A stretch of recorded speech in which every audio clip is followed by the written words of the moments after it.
నూలు నూలులో శతాబ్దాల గౌరవం, పట్టు పరంపరకు ప్రతీక, సంప్రదాయానికి శాశ్వత చిరునామా సఖీ. స్టీల్ ప్లాంట్ మెల్టింగ్ షాప్ 1 దగ్గర ఒక sudden explosion, liquid molten steel ని పట్టుకుని ఒక బకెట్ లాంటిది దాని ల్యాండర్ అది బ్లాస్ట్ అయింది. బ్లాస్ట్ అవడం దాదాపు నిన్న మనందరికీ తెలిసిన దాదాపు 8 మంది చనిపోయారు, ఒక 6 మంది గాయపడ్డారు, తీవ్ర గాయాలైంది.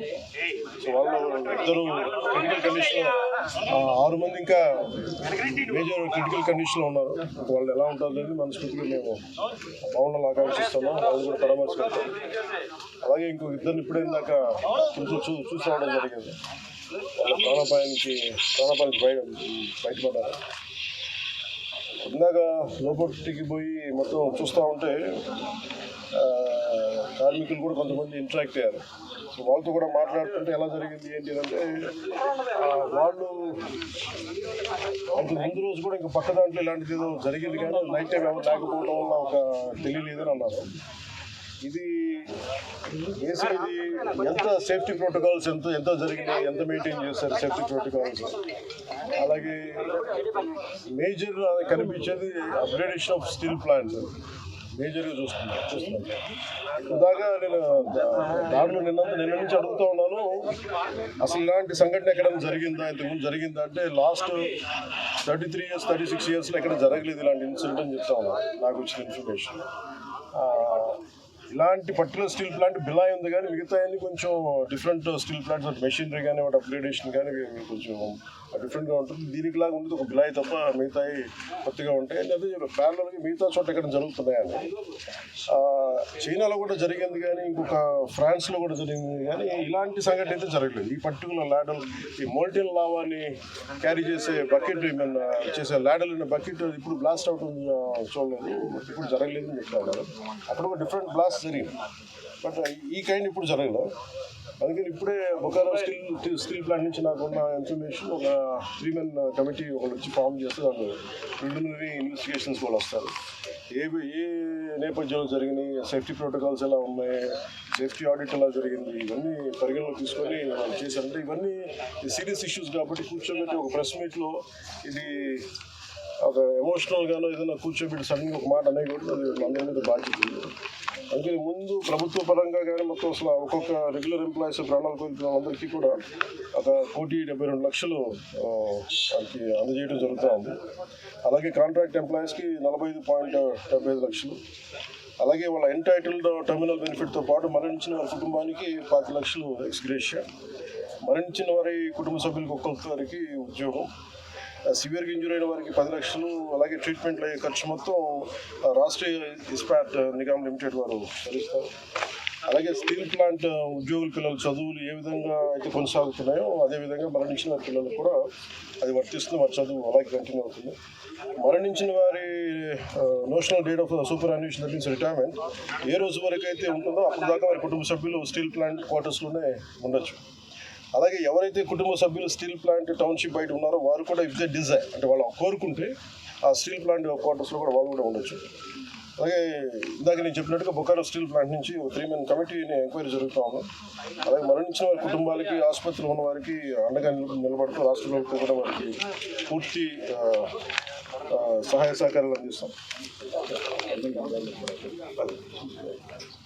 అండ్ ఇవన్నీ అంటే ఒకటి స్టీల్ ప్లాంట్ మన ఇక్కడ ఆంధ్రప్రదేశ్లో ఇది ప్రైవేటీకరణ జరగకూడదని కోరుకున్న వాళ్ళలో ముందుండి గత కొన్ని సంవత్సరాలుగా మేము ఇక్కడ కోరికది విశాఖ ఉక్కు ఆంధ్రుల హక్కు అని, అంటే మొన్న 1-2 మంది చనిపోయిన దాంట్లో ఈవెన్ మన తెలంగాణలో కూడా 3 చనిపోయారు. ఇది మన విశాఖ దానికోసం అప్పుడు ఉమ్మడి రాష్ట్రంలో. అందుకని ప్రైవేటీకరణ జరగకూడదు, ఇది మన రాష్ట్ర ప్రభుత్వం కింద ప్రభుత్వ స్టీల్ ప్లాంట్ కింద ఉండాలనేది మా అందరి ఆకాంక్ష. అదేవిధంగా కేంద్ర ప్రభుత్వం ప్రధానమంత్రి గారి నాయకత్వంలో దీన్ని అలాగే కొనసాగిస్తున్నారు ఈ స్ఫూర్తిని. అది ఇప్పుడు మాకు ప్రిలిమినరీగా మేము చూస్తున్నప్పుడు అందరితో మాట్లాడుతున్నప్పుడు అనిపించింది some kind of upgradation is need. అలాగే క్యాప్టివ్ మైండ్స్ ఉండాలి అంటే ఏ స్థాయిలో ఎందుకు జరగలేకపోతుంది అని అనడానికి అంటే ప్రభుత్వ పరిశ్రమలు కానీ ఎందుకు కాయలా పడుతున్నాయి, ఎందుకు వెనకబడుతున్నాయి అంటే ఒక్కో సడన్ మేనేజ్మెంట్ ఇష్యూస్ కావచ్చు, లేదంటే ఓవర్ ఎక్సెసివ్ లోడ్ ఏదైనా ఉందా, ఇవన్నీ ఎందుకంటే కూర్చోబెట్టి ఒక కోణంలో నుంచి ఒక దృక్కోణం నుంచి చూస్తే సరిపోదు. సో దీనికి సంబంధించి నేను ఇందాక మన సోదరులు మనోహర్ గారితో మాట్లాడుతూ ఏం చేద్దామంటే ఒక్కసారి నేను స్టీల్ ప్లాంట్ కార్మికుల అసలు ఏంటి మీరు స్టీల్ ప్లాంట్ గురించి మీ అభిప్రాయాలు ఏంటి, మీ సమస్యలు ఏంటి అనేది నేను ప్రత్యేకించి ఈ గొడవ కొంచెం వీళ్ళందరికీ మన మెడికల్ ట్రీట్మెంట్ అంతా ఈ కొన్ని రోజులు అయ్యాక ఖచ్చితంగా నేను నేనే కాల్ఫర్ చేస్తాను ఒక మీటింగ్. ఒకసారి ఆ మీటింగ్లో మన విశాఖ స్టీల్ ప్లాంట్ కార్మికులు అసలు ఏ సమస్యలు ఉన్నాయి ఏంటి అనేది నేను అందరినీ సావధానంగా వింటాను. అది ఒక రౌండ్ టేబుల్ అంటామా లేదంటే కూర్చోబెట్టేది వారి ఒక ఇంటరాక్షన్ కార్యక్రమం ఏ పేరు పెట్టినా కానీ దానికి నేను ఖచ్చితంగా నేను ఒక్కసారి ఆ మీటింగ్ నేనే నా ఆధ్వర్యంలో నేను ఆర్గనైజ్ చేసి ఒకసారి అనుకుంటాను. ఈ లోపు మనందరం చేయగలిగేది పోయిన ప్రాణాలకి ఎంత విలువ ఇచ్చినా కానీ తిరిగి తీసుకురాలని వారి కుటుంబ సభ్యులకి నా ప్రగాఢ సానుభూతిని తెలియజేస్తూ రాష్ట్ర ప్రభుత్వం ఇప్పుడు సహాయ సహకారాలు అందిస్తూ ఉంటాం. స్టీల్ ప్లాంట్ ఇలాంటి భవిష్యత్తులో ఇలాంటి పునరావృతం కాకుండా ఉండాలి అనేది ನಮ್ಮ అందరి ఆకాంక్ష. కాకపోతే ఇది మేము ఒక బలమైన పాలసీలు చేయగలం కానీ నేను ముందు నుంచి పరవాడ కానీ వైజాగ్ చుట్టుపక్కల ప్రాంతాల అనకాపల్లిలో కానీ ప్రతి 5-6 నెలలకి ఒక 8 నెలలకు ర్యాండమ్గా ఒక సంవత్సరానికి 2 సార్లు ఏదో ఒక చోట ఇలాంటి సంఘటనలు జరుగుతూ ఉన్నాయి. కొంచెం అలామింగ్గా ఉంది నాకు. నేను ప్రత్యేకించి ఏం చెప్తున్నానంటే అసలు యాజమాన్యాలు సేఫ్టీ ఆడిట్ ఎంతవరకు చేస్తున్నాయి, అలాగే రాష్ట్ర ప్రభుత్వం నుంచి దీన్ని పర్యవేక్షణ చేయాల్సిన అధికార యంత్రాంగం ఎలా ఉంది, ఇండస్ట్రియల్ చీఫ్ ఇన్స్పెక్టర్ ఆయన ఏ స్థాయిలో ఉన్నారు, ఒకవేళ చిన్న లోపాలు ఏదైనా ఉంటే వాళ్ళకి కూర్చోబెట్టి పంపించారా, ఒకవేళ సపోజ్ ఏదైనా వైలేషన్స్ ఏమైనా ఉంటే వైలేషన్స్ని మీరు రిపోర్ట్ చేశారా, లేదంటే వాళ్ళకి అన్ని యాక్షన్ తీసుకోలేదు, ఇవన్నీ కూడా జరగాలి. అంటే నాకు ఇందాక చెప్పినది ఎంతవరకు వాస్తవాలు నాకు తెలియదు, జస్ట్ ఒక ఆన్ హ్యాండ్ ఇన్ఫర్మేషన్ చెప్తా ఉన్నా. ఇక్కడ వైలేషన్స్ ఉన్నాయి, మేము ఒక ఫ్యూ మంత్స్ బ్యాక్ చెప్పాం, 6 months బ్యాక్ కూడా తెలియజేసాం, ఎవరో రెస్పాండ్ అవ్వలేదు అంటే మాకు ఏమనిపించిందంటే ఆన్ ఫేస్ వాల్యూ తీసుకోలేము ఇవన్నీ. సో అందుకనే దీనికి కీలకమైన కారణాలు ఏంటి, the exact causes and investigation the detail enquiry has been initiated to ascertain the reasons and fix responsibility. అంటే ఎవరైతే నాకు ఆఫ్ హ్యాండ్గా చెప్పారో ఇవన్నీ కూడా కమిటీకి నివేదిక ఇచ్చినప్పుడు ఖచ్చితంగా దాంట్లో పరిగణలో తీసుకుంటారు. ఎందుకంటే ఇది కూర్చోబెట్టి నేను ఇది పొలిటీషియన్స్ కానీ లేదంటే నా నాలాంటి అంటే దీనికి మేము పై స్థాయి నుంచి చూడగలం తప్ప దీన్ని లోతుపాతులు అర్థం చేసుకునే ఒక అధ్యయన బృందమే వాళ్ళు దీంట్లో ఎక్స్పర్టీస్ ఉన్న వాళ్ళే మాట్లాడాలి దీని గురించి. కాకపోతే నా ఇంటెన్షన్ ప్రతిసారి ఏంటంటే ప్రతిసారి ఇలాంటి దుర్ఘటన జరిగినప్పుడల్లా మనం బాధపడుతున్నాం కానీ పునరావృతం కాకుండా ఏమేం చేయగలగాలి, ఎలాంటి చర్యలు తీసుకోవాలి, ఇది మటుకు ఇది నిరంతర పహారా. ఇది అంటే ఇది ఒకసారి నిర్లక్ష్యం కూడా కాకపోవచ్చు, ఒకసారి మెటల్స్ వాటి తీసుకునే వాటి ప్రభావం ఎలా ఉంటుంది, వాటి యాక్షన్ ఎలా ఉంటుంది, వాటి రియాక్షన్ ఎలా ఉంటుంది, always it is certain accident జరుగుతూ ఉంటే ఇట్ ఆల్వేస్ సర్ప్రైజెస్. అంటే ఎంతమంది మేధావులు కూర్చున్నా కానీ శాస్త్రవేత్తలు కూర్చున్నా కానీ వాళ్ళు ఎప్పుడు అర్థం చేసుకోవడానికి ఒక కొత్తది సంఘటన జరుగుతూ ఉంటుంది. ఆ కోణంలో కూడా చూడాలి.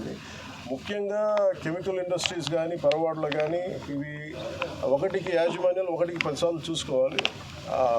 అందుకని ఇలాంటి పునరావృతం కాకుండా ఉండాలని మనస్ఫూర్తిగా మేము అందరూ కోరుకున్నాం. మరోమారు నేను మీకు మాటిస్తున్నాను, స్టీల్ ప్లాంట్ కార్మికులందరితో కూడా నేను ప్రత్యేకించి కూర్చుంటాను. ఒక అవసరమైతే ఒకే రోజు అందరూ తీసుకోలేను కాబట్టి ఒక కనీసం అటెస్ట్ నుంచి ఒక 4-5 గంటలు కూర్చుంటాను. ఇంక నీడెడ్ అవసరం అనుకుంటే ఇంకో రోజు కూడా దీన్ని ఎక్స్టెండ్ చేసుకొని నేను దీని మీద నేను మీ సమస్యను సంపూర్ణంగా అర్థం చేసుకోవడానికి దాన్ని ముందుకు తీసుకున్నాను. ఎప్పుడు చేస్తారు సార్ పని? ముందు ఇదంతా అవనివ్వండి. అంటే ఇప్పుడు ఈ కమిటీ అయింది ఏం లేదంటే నాకు రేపేం చెప్పేసి ఎల్లుండి అని చెప్పేసి, కానీ నాకేంటంటే ఇప్పుడు కమిటీ వస్తుంది కదా బుకారం స్ట్రీట్ ప్లాంట్. ఆ కమిటీ అంతా వచ్చిన తర్వాత ముందు దీని మీద ఒక సంపూర్ణమైన ఒక స్పష్టత వచ్చిన తర్వాత దాని తర్వాత తీసుకోవాలి. స్టీల్ ప్రైవేటీకరణ కాకుండా కాపాడుతూ ఉంటున్నారు కానీ సొంత గనులు కేటాయించకుండా అది ఎలా సాధ్యం అవుతుంది? ఇప్పుడు మీరు ప్రశ్న ఇప్పుడు ఏం చేస్తున్నారంటే నేను లాస్ట్ టైం కూడా ఇక్కడికే వచ్చాను. నేను ఎంటైర్ యూనియన్స్తో మాట్లాడాను. నేను ఆ రోజు అందరినీ చేతులు ఎత్తమని అడిగాను. ఒక్కళ్ళు చేతులు ఎత్తారు. ఆ రోజు ఢిల్లీ తీసుకెళ్తానండి క్యాప్టివ్ మైన్స్ గురించి అంటే అందరూ కన్వీనియంట్గా ఆ రోజు ఒక్కళ్ళు చేతులు ఎత్తారు. అంటే మీరు ఇండివిజువల్ పార్టీ పాలిటిక్స్ స్టీల్ మీరు కలెక్టివ్గా స్టీల్ ప్లాంట్ మాది అనుకుంటే irrespective of party verticals or wing verticals పక్కన పెడితే మీరు స్టీల్ ప్లాంట్ కార్మికులు కోరుకోవాలి, ఇది బాగుండాలి, ఇది విశాఖ ఉక్కు, ఇది ఆంధ్రుల హక్కు అనే మీరు పదాన్ని నిజంగా మీరు ముందుకు తీసుకెళ్ళాలి స్ఫూర్తినంటే నేను ఆ రోజున ఇదే దాంట్లో గత వైసీపీ ప్రభుత్వం ఇది అమ్మేస్తానంటే మేము వచ్చి కూర్చొని కొట్లాడాను. అదే దాన్నే నివేదిక రూపంలో నేను మన హోంమంత్రి గారికి తెలియజేశాను. అది మీరు చూస్తే వెంటనే దాన్ని ఆ ప్రైవేటీకరణ కూడా ఆగి ఈరోజు ఇక్కడికి వచ్చింది. ఇది మేమందరం సమిష్టిగా చేసాం, మాట్లాడాం. కాదు ఏమవుతుందంటే దీన్ని క్యాప్టివ్ మైన్స్ అంటే మరి ఇంతకాలం ప్రాబ్లం ఏమవుతుందంటే సార్ మీరు మాట్లాడుతున్నప్పుడు నన్ను అడగగలరు. అంటే మీరు సమస్యలు మోసేవాడి మీద మీరు ఒక పంచింగ్ బ్యాగ్ లాగా అంటే మీరు అంటాను కదా జనరల్ నేను జస్ట్ పర్సెప్షన్ చెప్తా ఉన్నా. ఎవరైతే బాధ్యతలు తీసుకుంటారో వాళ్ళ మీద ఎక్కువ ప్రశ్నలు వస్తాయి తప్ప అడగాల్సింది ఎవరు? ఒక 5 సంవత్సరాల నుంచి వాళ్ళు ఉన్నారు. దానికి ముందు కాంగ్రెస్ ప్రభుత్వం ఉంది, ఆల్మోస్ట్ క్లోజ్ టు 10 years. ఇది అప్పటి నుంచి చేయాల్సింది. ఇవన్నీ వారసత్వపు ఇష్యూస్గా వచ్చినాయి, లెగసీ ఇష్యూస్గా వచ్చేసినాయి. నాకేముంది, నేను ఏ సమస్యల నుంచి మేము పారిపోవడానికి లేదు. ఉన్నది వాస్తవాలు చెప్పి అర్థం చేసుకొని దానికి ఒక పరిష్కార మార్గం ఎతకడానికే మేము సంపూర్ణ ప్రయత్నం చేస్తాం. మీరు అడుగుతాం మేడం. సార్ టెక్నికల్గా ఉన్న వాళ్ళని తగ్గించేసి అడ్మినిస్ట్రేటర్స్తో రన్ చేస్తున్నారు. పని ఒత్తిడి కూడా కార్మికులు నిర్వహణ లోపం చాలా ఎక్కువగా ఉంది అనేది కూడా లోపల పనిచేసిన కార్మికులు వాళ్ళు అంటున్నారు మేడం. ఇది మీరు అడిగిందే నాకు చెప్పారు. కాకపోతే ఇది ఏంటంటే ఇది మనం నేను దీనికి సంబంధించి అనుభవం ఉన్న వ్యక్తిని కాదు. కాకపోతే నేనేం చేయగలను, ఇప్పుడు మీరు అన్నది ఎంతవరకు అనేది నేను పబ్లిక్ తీసుకెళ్ళగలను. లేదంటే రేపు పొద్దున్న విచారణ ఈ కమిటీ ఏదైతే వస్తుందో వాళ్ళకి మేము చెప్పగలం. నేను అందుకే అంటాను, వన్స్ వీళ్ళందరూ ఆ కమిటీ తీసుకున్న తర్వాత ఒకసారి కార్మికులతో ఇంటరాక్ట్ అయ్యాను అనుకోండి, ఏమైపోతుంది ఇప్పుడు మాట్లాడాలంటే అందరూ ఒకేసారి మీద పడిపోతే కాదు. చాలా ప్రశాంతంగా కూర్చొని చాలా నిబద్ధతతో చేయాల్సిన మీటింగ్. సో అది నిజంగా మీరు చెప్పింది కూడా పరిగణలో తీసుకొని వాటితో మాట్లాడాలి. లాంటి స్టీల్ ప్లాంట్ చాలా వరకు దేశంలో చాలా స్టీల్ ప్లాంట్ ఉన్నాయి. ఎక్కడా లేనంతగా ఇక్కడ ఈ ప్రాంతంలో ఈ స్టీల్ ప్లాంట్లో ప్రమాదాలు జరుగుతున్నాయని కార్మిక నేతలు చెప్తున్నాం. కార్మికులు కూడా ఆందోళన. దీన్ని ఎలా చూడొచ్చు సార్ మీరు ఏమంటారు? నేను అనేది స్టీల్ ప్లాంట్ కార్మికులు మీరు సంఘాలు ఉన్నాయి కదండి, సంఘాలు ఉన్నప్పుడు మీరు కూర్చోబెట్టి వీళ్ళు ఒక్కొక్క ప్రభుత్వం వచ్చినప్పుడు ఒకలా బిహేవ్ చేస్తాయి సంఘాలు. నాకు ఇబ్బంది ఏముందంటే సంఘాలు అనేవి ఇర్రెస్పెక్టివ్ ఆఫ్ ఏ ప్రభుత్వం వచ్చింది ఏ ప్రభుత్వం పోయింది అనే కంటే కూడా సంఘం కార్మికుల సంక్షేమం కోసం ఇర్రెస్పెక్టివ్ ఆఫ్ మనం ఎవరు బాగా చేయగలం అని ఆలోచించాలి తప్ప మీరు వైసీపీ వచ్చినప్పుడు కాంప్రమైజ్ అయిపోయి వైసీపీ వచ్చినప్పుడు ఈ స్థలాలని మనం ప్రైవేటీకరణ చేసేద్దాం వాళ్ళతో ఇవన్నీ వాస్తవంగా చెప్పగలను. ఆ రోజు నేను కూర్చున్నప్పుడు ఎందుకు ఇంత బలంగా మాట్లాడగలంటే ఆ రోజు నేనే నోరు తెరిచి అడిగితే ఒక్కరు చేయొచ్చు. సో అందుకని మొదటి రక్షణ కవచం ఎవరు?